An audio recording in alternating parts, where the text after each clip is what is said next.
everyone, welcome back to Gardening from Square One. And if you are new here, welcome. Today I am going to be giving a tour of the front of our property, so the front garden, the front yard. And if you've been following this channel, you know that I am truly gardening from square one. There was zero infrastructure, houses, or anything here. The only thing that was on this property is what was planted by nature. And so I'll be going over plant choices, selections. I'll provide you all with zone information. I plant a lot of drought tolerant plants that are for sure deer and rabbit resistant.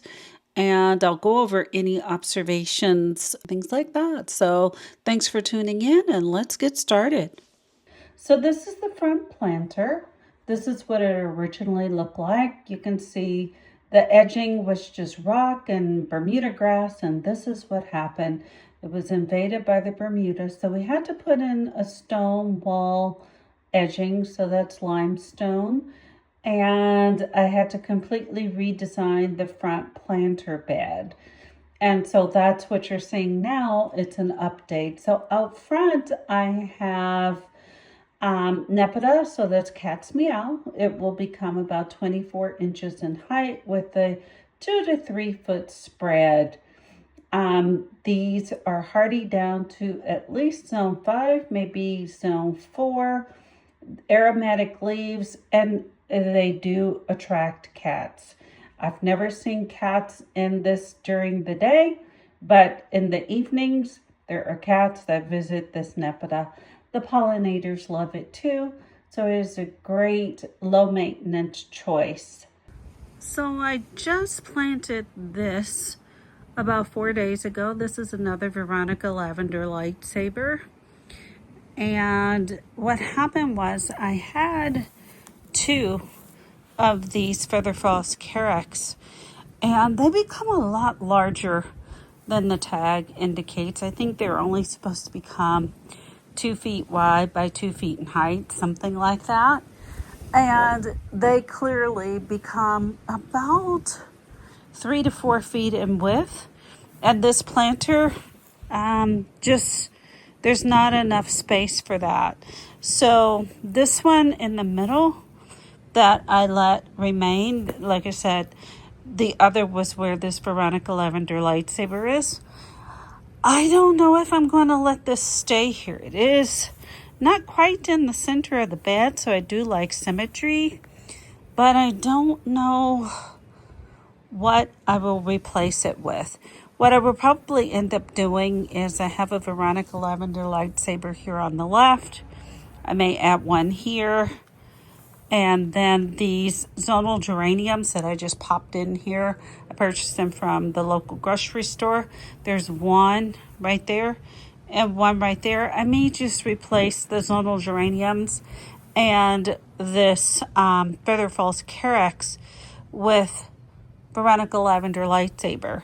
So I'll have the Veronica Lavender Lightsaber, which becomes about 28 inches in height, kind of behind,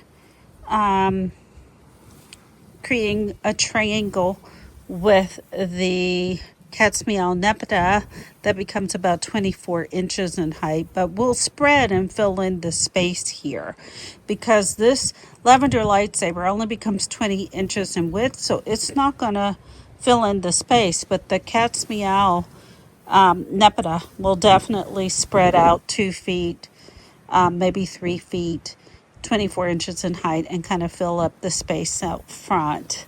So I think that's what I'm going to do. These are more Japanese boxwoods. So this is a summertime blues Vitex tree, and it can be a bush, or it can be limbed up to become a tree, and it is supposed to become 5 to 8 feet in height by 4 to 6 feet in width. And based upon the other 2 that I have, that figure is definitely inaccurate. One of the summertime blues Vitex shrubs that I have is literally about 16 feet wide and about 10 feet tall.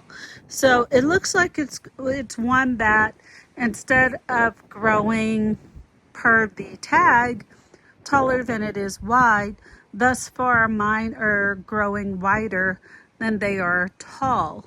And so this bush was put here a year and a half ago.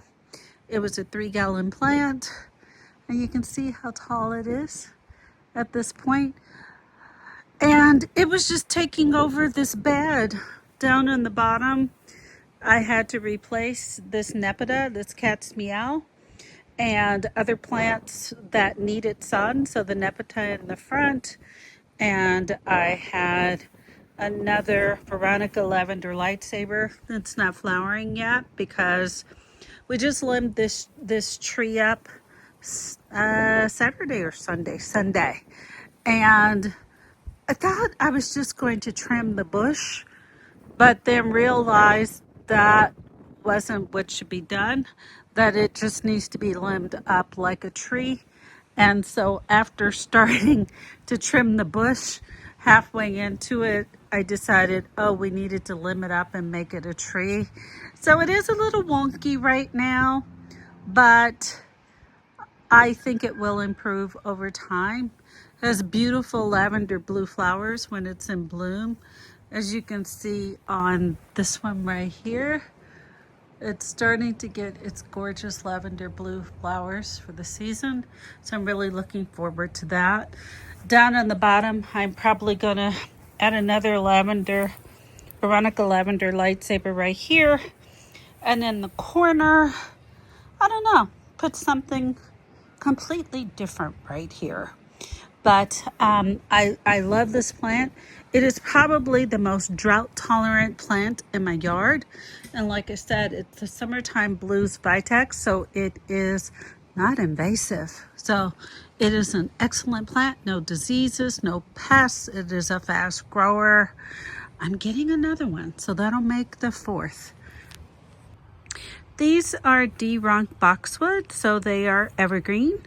Evergreen structure was important because this is the front yard. I live in zone 8B. It's a warm climate. Our winters are very short.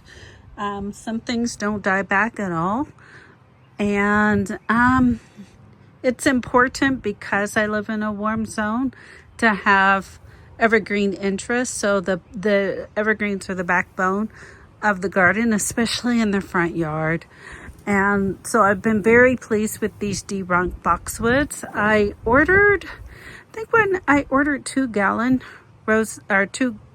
plants about 2 years ago, and right now they're approaching about 5 feet in height. I've had 0 issues with the ones over here. The ones next to the porch, that's a different story. But they're growing a lot quicker than I thought. They become 8 to 9 feet in height when they're mature. I have them going all around this space. So an evergreen backdrop for this wall.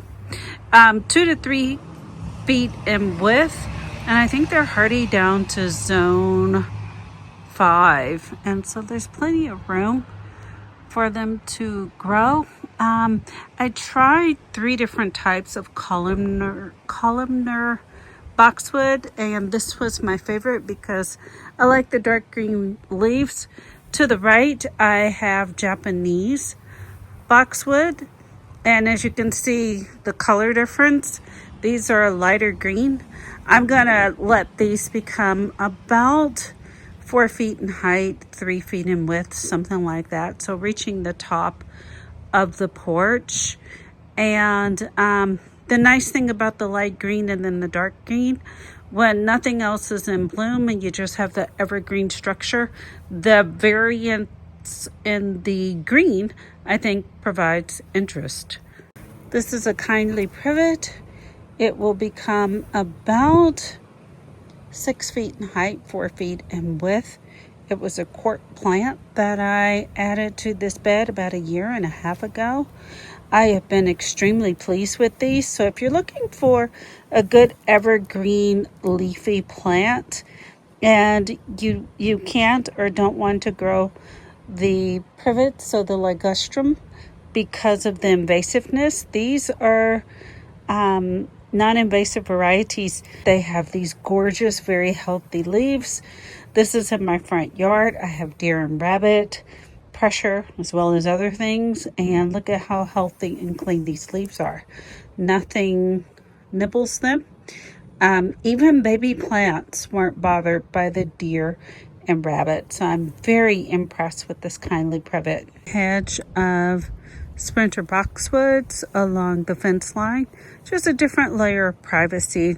I have other evergreens, as you can see, the dwarf perfect hollies growing behind them, and right over here in the corner is another kindly privet, and you see there's two. There's one on the right and then one on the left. The one on the right is much larger than the one on the left because I have drip irrigation in this bed, so it's getting the runoff. Whereas the one over here, it's not on any irrigation, as is the case for all of these sprinter boxwoods. When it's really hot, I try to come out every 10 days or so with the hose. I drag the hose out and I give them water, but that's about it. They've been very, very drought tolerant. I just planted this Veronica lavender lightsaber about 3 days ago, so it's not flowering yet. I have some on the opposite side, so over there in the planter bed. So I figured carry that color over to this side. There's plenty of room for it within the boxwood over here. I just hope it gets a lot, enough sun, because this is one of the shadiest sections of my yard. I have 3 more Deerunk Boxwood over here. You can barely see the third. It is back there being swallowed up by the Caryopteris, although there is room for it. So they'll coexist.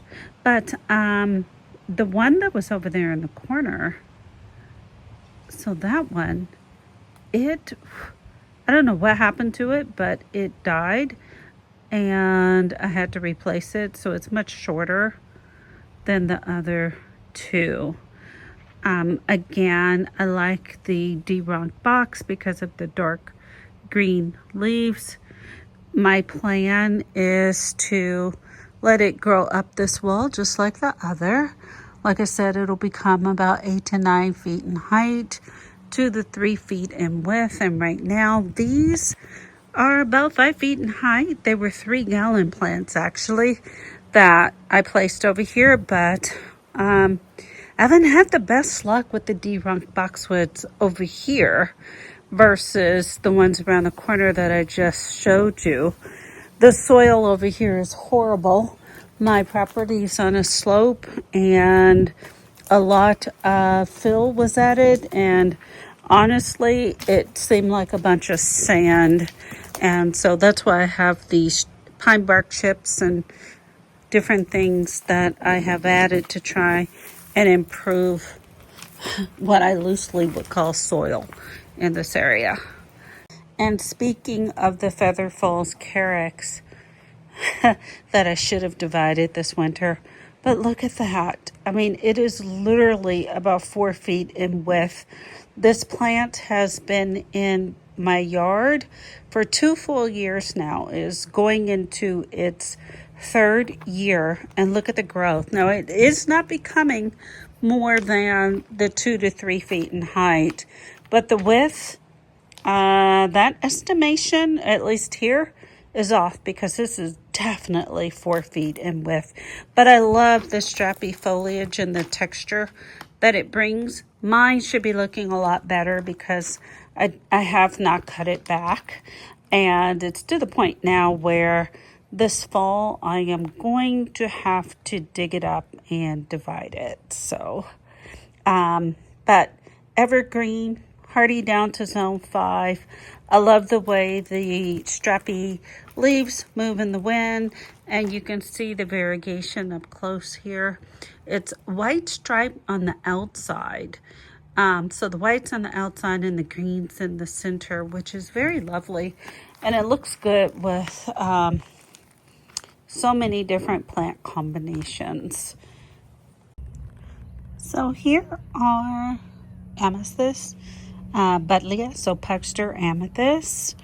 And these are gorgeous, gorgeous bushes. I love the color, the amethyst color of the blooms. These are supposed to become about 3 feet in height, 2 feet or so in width. I think the one in the middle, I'm gonna have to move it up a bit because the Caryopteris back there, they're having a shoving match at this point. And so since there's room to move this Buddleia up a bit, that's what I'm going to do. And speaking of the Caryopteris, aren't these just gorgeous? I love the blue, purple blue color, and the bees absolutely adore this bush. These are supposed to become about 28 to 32 inches or so in height, similar width. They are drought tolerant. Neither of these plants are evergreen. They're both deciduous plants.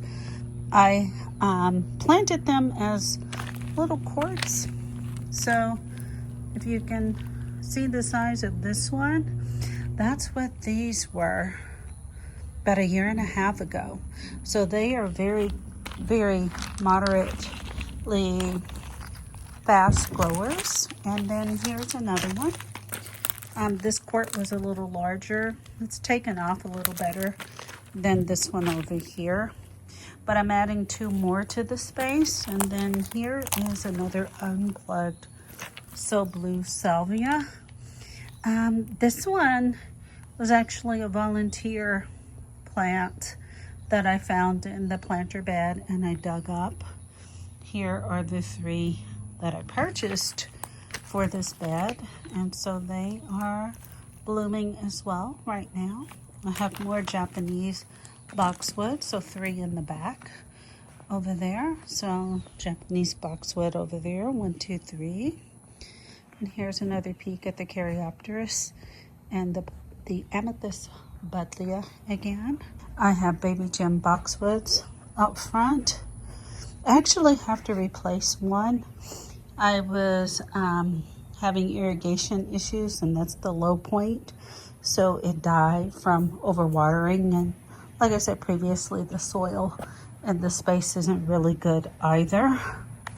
So moving along, I have more of the amethyst, so the Pugster Amethyst Buddleia, and it is swallowing this baby gem boxwood, but I think they're going to be okay. And then moving along, of course, waiting, it's never ending.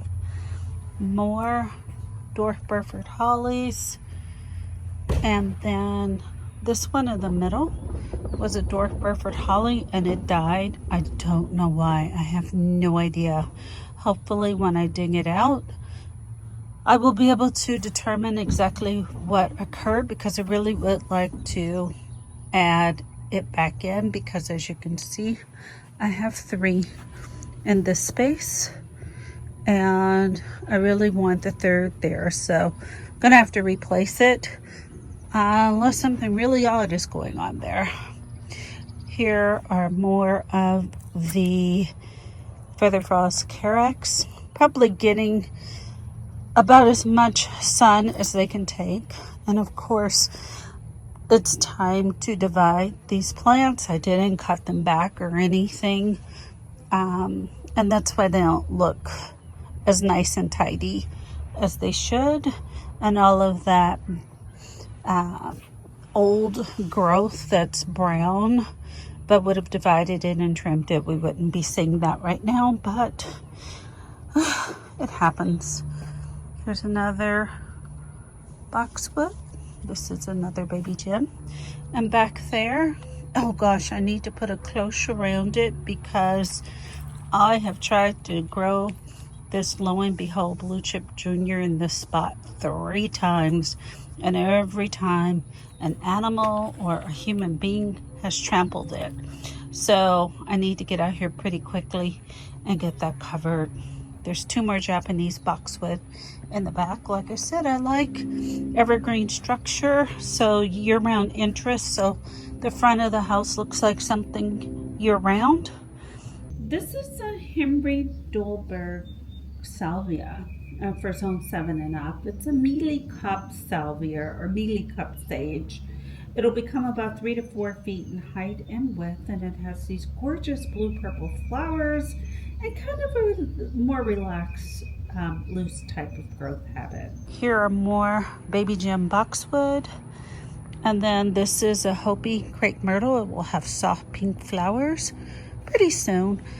Most of my crepe myrtles, they begin blooming by the end of May. So some of the plants are already blooming. I'm going to show the Natchez crepe myrtle. It's just beginning to get its bloom. So this will be right behind it. Here's another Japanese boxwood.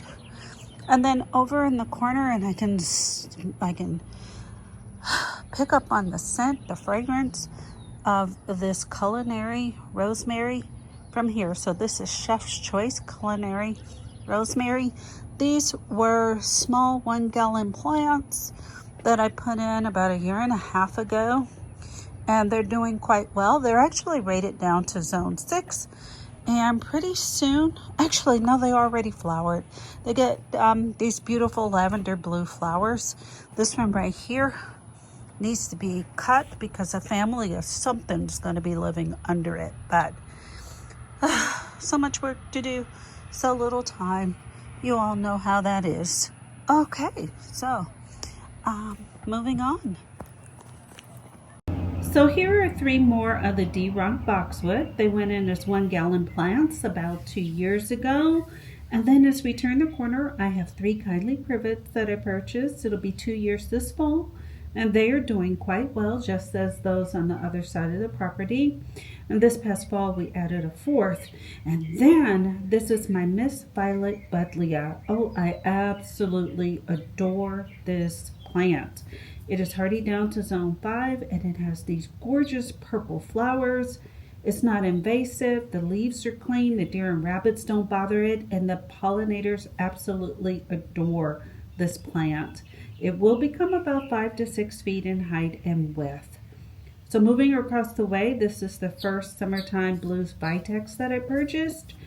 I had to move it away from the house because, well, I quickly discovered how large it would become.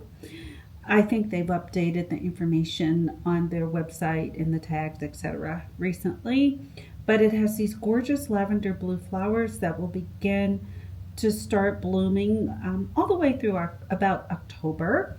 There is a weed growing in there, and it has a pretty flower. I need to take a picture and figure out what it is. And here is my Natchez crepe myrtle. It's starting to bloom at the top, but it'll be filling in soon. By June, all of my crepe myrtles are in bloom, and this one can become about 20 feet in height, 20 feet in width. Well, thank you so much for watching this video. I certainly appreciate it. Please don't forget to click like, subscribe, and notifications so you can be kept apprised of new uploads. Beyond that, I hope you have a great day in your garden. Thanks for watching. Bye.